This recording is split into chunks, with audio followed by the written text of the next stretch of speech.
2024 को सीधे सीधे इफेक्ट करेंगे। बुनियादी सवाल मेरा ये है कि ये जो लड़ाई है मोदी वर्सेस उद्धव ठाकरे, जिस लड़ाई में ऐसा लगता है कि मोदी और अमित शाह उद्धव ठाकरे को, बाला साहब ठाकरे के परिवार को, शिवसेना को, मुंबई को, मराठा मानुस को अंडरमाइन कर, कम करके आंक रहे हैं।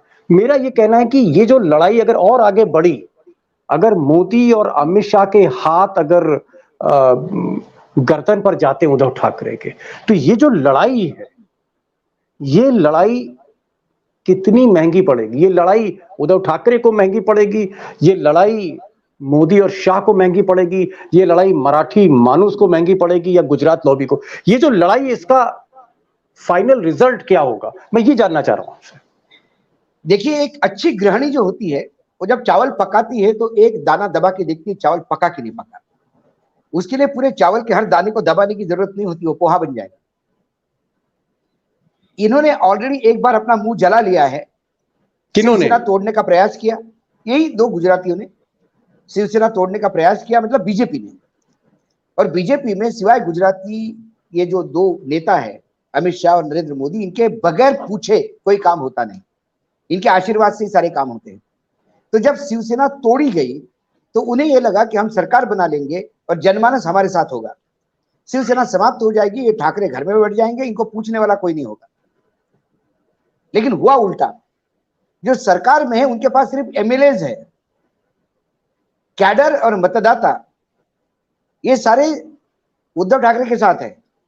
ये उद्धव ठाकरे या आदित्य ठाकरे की रैलीज में उभरती हुई भीड़, जो पैसा खर्चा करे बगैर इतनी यदि भीड़ आती है तो वो स्वयंभू भीड़ है। और दूसरी जगह आपको शक्ति प्रदर्शन करने के लिए किसी बाबा को अवार्ड देना पड़ता है ताकि उसके लोग आए। ये बात अलग है कि कई लोग मर गए धूप के कारण। तो ये जो तमाम चीजें हैं, कई चुनाव हुए, मंडी के चुनाव हुए, उपज मंडी के, उसके बाद बाई इलेक्शंस हुए, उसके बाद विधान परिषद के चुनाव हुए। वो चुनाव में ओंधे मुंह गिर गई ईडी सरकार, मतलब एकनाथ शिंदे और देवेंद्र फडणवीस की सरकार। तो एक बात तो समझ में आ गई है कि अब तीर कमन से निकाल चुका है, अब उसमें क्या कर सकते हैं। अब शिवसेना, इतने डिफरेंसेस बढ़ गए हैं कि अब शिवसेना के साथ तो नहीं लिया जा सकता। फिर अब इनको समाप्त कैसा किया जाए। अब एक ही हो सकता है कि ईडी की पोजीशन इतनी टाइट करो कि इनको जेल में डालो। सुधीर सूर्यवंशी हमारे साथ जुड़े हुए हैं, और सुधीर सूर्यवंशी क्योंकि मुंबई में हैं, ग्राउंड जीरो पर हैं, और शिवसेना बीजेपी को बरसों बरस से देख रहे हैं, किताबें लिख चुके हैं, और आज की तारीख में टॉप जर्नलिस्ट हैं मुंबई के, महाराष्ट्र के, जो शिवसेना पर और पॉलिटिकल रिपोर्टिंग पर एक बड़ी पैनी निगाह रखते हैं। सुधीर जी, आप बॉम्बे पर हैं इस वक्त। मैं ये जानना चाह रहा था कि ग्राउंड जीरो पर, मुंबई की धरती पर, मुंबई की जमीन पर इस वक्त स्थिति क्या है। क्या मोदी का कद बढ़ रहा है या उद्धव ठाकरे का कद बढ़ रहा है? क्या नुकसान बीजेपी को हो रहा है या नुकसान उद्धव ठाकरे की शिवसेना का हो रहा है? ये जो छापेमारी हो रही है, ये जो बदले की भावना से जो ये जंग चल रही है पिछले साल डेढ़ साल से, इसका नतीजा आपको क्या जमीन पे दिख रहा है? देखिए दीपक जी, कुछ दिन पहले अमित शाह की नांदेड़ में रैली थी। वो रैली में संजय राउत ने कहा कि उद्धव ठाकरे के पास शिवसेना नहीं है, उनका सिंबल नहीं है। तभी भी उद्धव ठाकरे का वो रैली में अमित शाह ने 17 बार नाम लिया। दूसरी बात, एकनाथ शिंदे और बीजेपी, भारतीय जनता पार्टी, उद्धव ठाकरे के पास कुछ नहीं है, तभी भी उनके ऊपर हमला और हमला बोले जा रहे हैं। जब उद्धव ठाकरे के साथ लोग नहीं है, कैडर नहीं है, तो वो हमला क्यों बोल रहे हैं? तो इसका सीधा मतलब है कि उद्धव ठाकरे के साथ कैडर इंटैक्ट है, कैडर बिल्कुल हिला नहीं है, लोग खत्म नहीं हो रहे। और जिस तरह की जिस स्प्रिंग रहती है, स्प्रिंग को आप जितना दबाओगे उतना उछल की आती है, वैसे ही उद्धव ठाकरे और शिवसेना का हो रहा है। आपने एक चीज कही सुधीर जी, आपने बड़ी एक अच्छी बात कही। आपने कहा कि शिवसेना, उद्धव ठाकरे, यानी ठाकरे परिवार एक ऐसा स्प्रिंग बन गया है कि मोदी शाह इस स्प्रिंग को जितना दबाते हैं, जितना भी इस स्प्रिंग को दबाते हैं, कद और बढ़ जाता है। जैसे स्प्रिंग को जितना दबाओ उतना स्प्रिंग एक्सपैंड करती है, जंप करती है। तो आपको क्या लग रहा है कि जो उद्धव ठाकरे आज से 2 साल पहले जहां खड़े थे, उससे उनका कद कहीं ज्यादा बढ़ गया है? स्प्रिंग इफेक्ट है ये।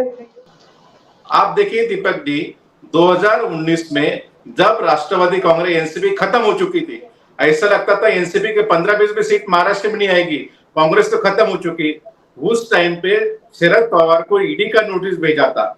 उस ईडी की नोटिस ने 2019 का पूरी महाराष्ट्र की राजनीति बदल दी थी। वही चीज मुझे लगता है कि भारतीय जनता पार्टी, उनकी लीडरशिप एक मेरे ख्याल से गलती कर रहे।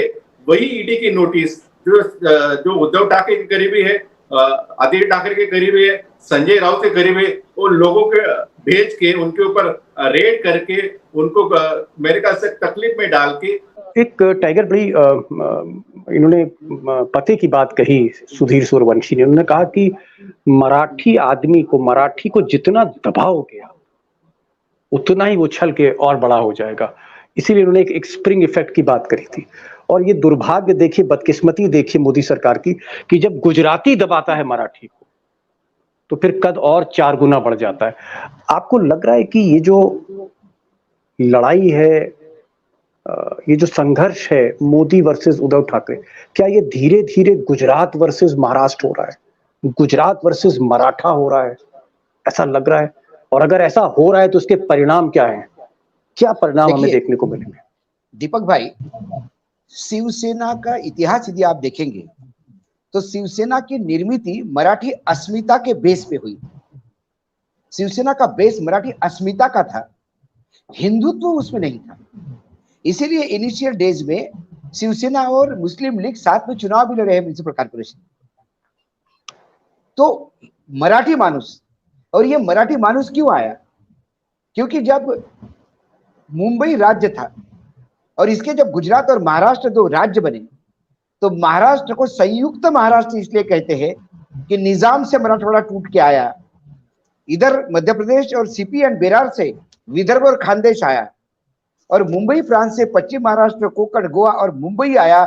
गुजरात मुंबई छोड़ना नहीं चाहता और इस मुंबई के लिए संघर्ष हुआ। 107 लोगों ने अपनी प्राणों की आहुति दी।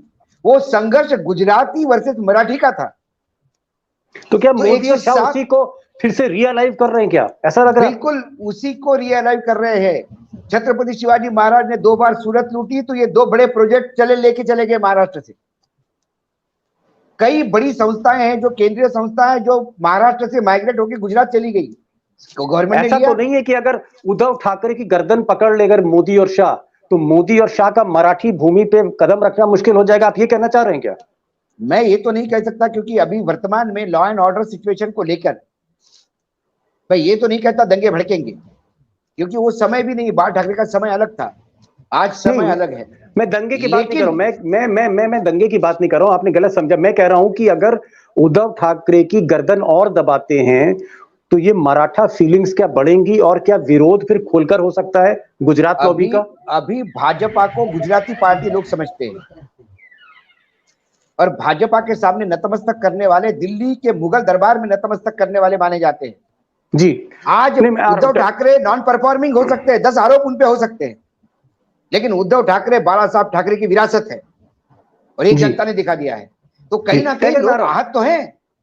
टाइगर, मैं आपके पास आ रहा हूं। सुधीर जी, मैं देखता हूं कि उद्धव ठाकरे या आदित्य ठाकरे ये बात कहते हैं, अक्सर लोगों से कहते हैं, मराठा लोगों से कहते हैं रैलीज में, कि जिस वक्त उद्धव ठाकरे आईसीयू में थे, बहुत बीमार थे, उस वक्त गुजरात लॉबी ने शिंदे को गद्दार बना के, ये आदित्य ठाकरे का कहना है, मेरा कहना नहीं, शिंदे को गद्दार बनाया और पीठ में छुरी भोंकवाई उद्धव ठाकरे के। यानी गुजरात लॉबी ने उद्धव ठाकरे के खिलाफ उसी का आदमी कर दिया। उसको कहते हैं कि साजिश है, गुजरात लॉबी ने हमारे साथ साजिश करी। क्या जब आप सड़कों पर लोगों के बीच में होते हैं, आप जब रिपोर्टिंग करते हैं मुंबई में, मुंबई के बाहर कोंकण इलाके में, क्या इस तरह की बातें आपको सुनने को मिलती हैं कि ये गुजरात लॉबी ने उद्धव ठाकरे के साथ साजिश करी है? दीपक जी, आप महाराष्ट्र की कुछ जो इलाके हैं, महिला हो, नीचे का तबका हो, ओबीसी हो, मराठा हो, मुस्लिम हो, उनके हम बात करेंगे तो उनके बात करने के बाद में एक बात बहुत स्पष्ट रूप से उभर के आती है कि लोगों ने जिस तरीके से उद्धव ठाकरे ने पैंडेमिक में काम किया, जिस तरीके से उद्धव ठाकरे ने उनके 2.5 साल के कार्यकाल में कोई भी दंगा फसाद नहीं होने दिया, जब उद्धव ठाकरे थे उस टाइम पे ऐसा कोई भी टेंशन नहीं था, कोई भी दंगा फसाद ऐसी कोई भी चीजें बड़ी चीजें हो नहीं रही थी। एक पीसफुल स्टेट नाम के एक गुड एडमिनिस्ट्रेशन के नाम से उन्होंने महाराष्ट्र को चलाया था। सुधीर भाई, मैं बहुत स्ट्रेट क्वेश्चन कर रहा हूं, मैं बहुत स्ट्रेट जवाब चाहता हूं। महाराष्ट्र के बाहर भी लोग आपको सुन रहे हैं। संक्षेप में मेरा सवाल आपसे ये है और मैं सीधा जवाब चाहता हूं, क्या मोदी और शाह ने जो कुछ उद्धव ठाकरे के साथ किया उसको मराठी लोगों ने बुरा माना, और क्या वो आज की तारीख में मोदी और शाह को पसंद नहीं करते हैं क्योंकि उन्होंने उद्धव ठाकरे के साथ जातियां करी हैं? क्या लोग वहां पर ऐसा मानते हैं? देखो दीपक जी, कोई भी आदमी व्यक्ति किसी का दुश्मन नहीं रहता। आदमी विचारों की वजह से आदमी का जो सोशल कंडक्ट रहता है वो इंपॉर्टेंट चीज रहती है। जिस तरीके से उद्धव ठाकरे के साथ अन्याय हुआ, उसी की वजह से प्रादेशिक अस्मिता एक जग गई है। उसकी वजह से आपने देखा होता पश्चिम बंगाल में वही हुआ था। भारतीय जनता पार्टी ने हिंदुत्व का कार्ड बहुत बड़ा पैमाने में खेला था, लेकिन प्रादेशिक अस्मिता जगने की वजह से ममता बनर्जी का सबसे बड़े वोटों के साथ उनका विजय हुआ था। महाराष्ट्र कभी भी दिल्ली के आगे झुकने वाला स्टेट नहीं है। दिल्ली के सामने आंखों में आंखें डालकर, जैसे छत्रपति शिवाजी ने औरंगजेब मुगल थे उनके आंखों में आंखें डाल के उनको लड़ाया था, उनको दिशा दी थी, उनको डिफीट किया था। उसी तरह से मुझे लगता है कि जो प्रादेशिक जो पार्टियां है एनसीपी और शिवसेना वही स्ट्रैटेजी इस्तेमाल कर रहे हैं। इसके वजह से बीजेपी को समझ में नहीं आ रहा अभी ये स्ट्रैटेजी को कैसे काउंटर किया जाए। टाइगर, आपसे एक अंतिम सवाल, और मैं बहुत उसका एक साफ जवाब चाहता हूँ, टाइगर जैसा जवाब चाहता हूँ। ये जो टाइगर लड़ाई है इस वक्त जो मुझे धीरे धीरे बढ़ती हुई दिख रही है, गुजरात लॉबी वर्सेस ठाकरे परिवार, मैं सीधे सीधे कह रहा हूँ, इस लड़ाई का अगर ये और बढ़ी तो आपको अंजाम क्या दिखता है? क्या होने जा रहा है आगे? अंजाम यही होगा कि भारतीय जनता पार्टी महाराष्ट्र में ही नहीं केंद्र में भी सत्ता से वंचित रह सकती है।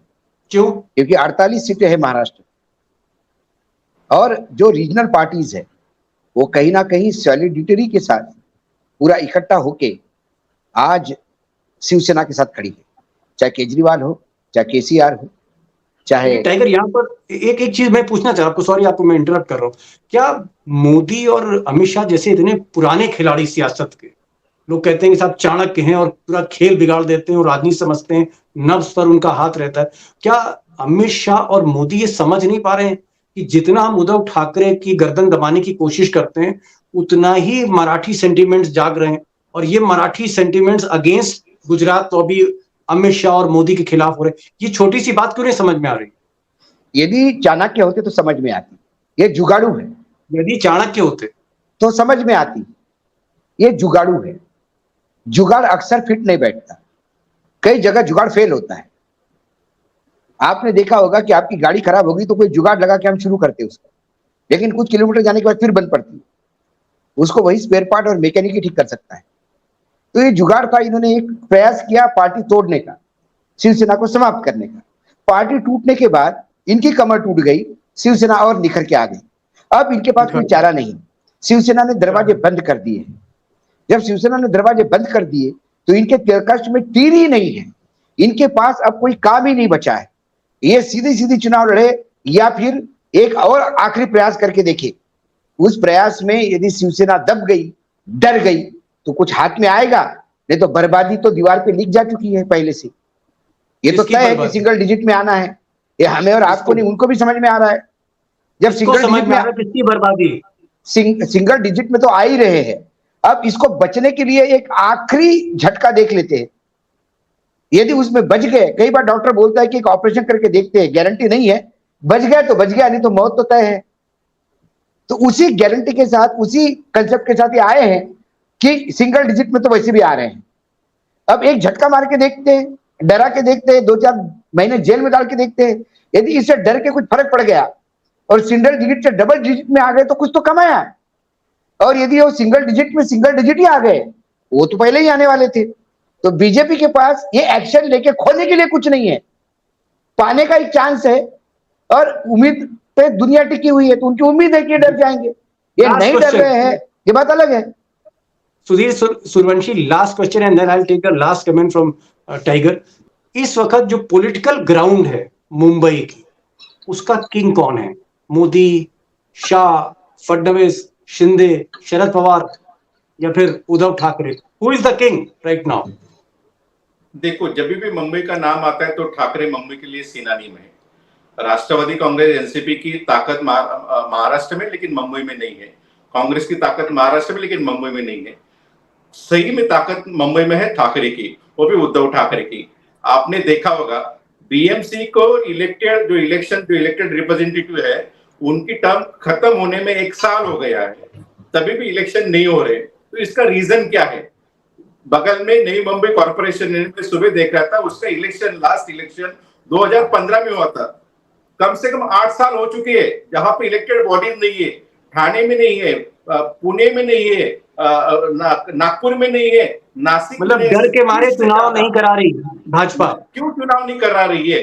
जब बीजेपी इतनी पावरफुल, वर्ल्ड के सबसे लार्जेस्ट पॉलिटिकल पार्टी है, इतने सब रिसोर्सेस है, तो इलेक्शन क्यों नहीं करा रही है?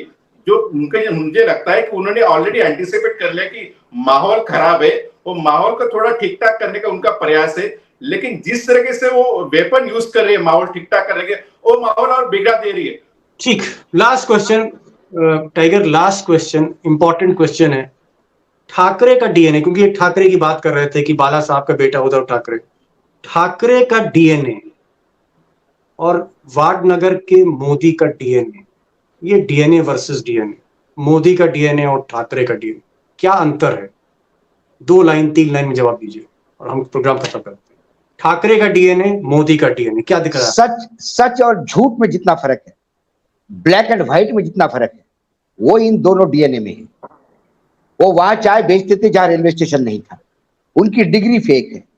वो बोलते हैं तो झूठ बोलते हैं। सैकड़ों ऐसे उदाहरण दिया जा सकता है। उद्धव ठाकरे के साथ नहीं है। वो राजनीति नहीं, वो इमोशनल लोग हैं। वो मराठी अस्मिता के जीने के लिए लोग हैं। सिर्फ बाल ठाकरे की जीन्स नहीं, प्रबोधनकार ठाकरे का भी जीन्स उनमें है। जिस प्रबोधनकार ठाकरे ने पूरे महाराष्ट्र को एक नया चैतन्य दिया था, धर्म और जाति पाति से उठ के। लगता है जैसे देखने में उद्धव ठाकरे बहुत सिंपल लगते हैं, आपको क्या लगता है? बाला साहब ठाकरे कौन से पहलवान? इसी में सप्लीमेंट्री क्वेश्चन, क्या उद्धव ठाकरे वैसे तो बहुत सिंपल लगते हैं, बहुत शरीफ टाइप के लगते हैं जब बातचीत करते हैं, क्या आपको लगता है कि बहुत अंदर से बहुत स्ट्रांग आदमी है, ये जेल भी जा सकता है, कुछ भी कर सकता है, ये झुकने वाला इंसान नहीं है, ऐसा लगता है? बाला साहब ठाकरे भी पहलवान नहीं थे, बहुत ही ऑर्डिनरी कद काठी के इंसान थे। इसीलिए उद्धव ठाकरे कहते हैं। हाँ, भाषा, बाला साहब की जो भाषा थी, उस भाषा में थोड़ा सौम्यता आई है। क्योंकि उद्धव ठाकरे जी का भी एक बार जब बात हुई हमसे, तो ऐसे ही किसी गेट टुगेदर में बात हुई, तो उन्होंने कहा कि देखिए, आप लोग दोनों तरफ के ढोल बजाते हैं। यदि मैं पिताजी की भाषा में बोलूंगा तो बोलेंगे इसका अपना कुछ नहीं, पिता को कॉपी करता है। और यदि मैंने मेरी भाषा उपयोग में लाई तो बोलते इसमें दम नहीं है, पिता जैसी बात नहीं करता। तो मैं तो अपना ओरिजिनल जो है, जो बाला साहब ठाकरे के मुंह में भाषा थी, वो उन्हीं को शोभा देती है। मेरी भाषा मेरे हिसाब से, एक आर्टिस्ट आदमी है, अच्छा फोटोग्राफर है, कलावंत है, और जो आदमी दिल से साफ होता है। क्या ये दो गुजराती साफ पाक साफ है क्या? ठाकरे के बिना क्या विधानसभा चुनाव या 2024 का चुनाव, क्या ठाकरे के बिना गिनती नहीं हो पाएगी चुनाव के नतीजों की? ठाकरे माइनस ठाकरे महाराष्ट्र के नतीजे आ सकते हैं। महाराष्ट्र, यदि ठाकरे और उनके पुत्र को जेल हो गई तो चुनाव तो होंगे महाराष्ट्र में, और फिर बीजेपी का सुपड़ा साफ होता हुआ नजर आएगा। लोग चुनाव लड़ेंगे उनके लिए। क्या शरद पवार के ऊपर भ्रष्टाचार के आरोप नहीं थे? क्या शरद पवार को कभी विदर्भ ने और मराठवाड़ा ने साथ दिया? क्या कोकण में शरद पवार बहुत बाद में आए? पहले तो पश्चिम महाराष्ट्र के नेता माने जाते थे। शरद पवार इतने बड़े नेता महाराष्ट्र के कि वो 80 से ज्यादा कभी लोग विधानसभा में नहीं ले आए। लेकिन जब शरद पवार को नोटिस लिया तो इसी महाराष्ट्र में जहां उनके एमएलए भी नहीं थे, वहां भी लोग इकट्ठा हो गए। क्योंकि फिर वो महाराष्ट्र अस्मिता की बात है। हमारे महाराष्ट्र के बड़े नेता को आप घेर रहे हो, तो कई लोग जो शिवसेना को पसंद नहीं करते, वो लोग उद्धव ठाकरे के लिए रास्ते पे निकलेंगे। क्योंकि फिर ये महाराष्ट्र की अस्मिता का सवाल है। और कोई तीसरा आदमी बोलता तो बात अलग है। ये महाराष्ट्र की अस्मिता पे फिर हमला एक बार बोला है तो गुजराती ने बोला है। सवाल ये है। मेरा, आप दोनों आए और दोनों ने रोशनी डाली, और एक चीज जो बहुत क्लियर है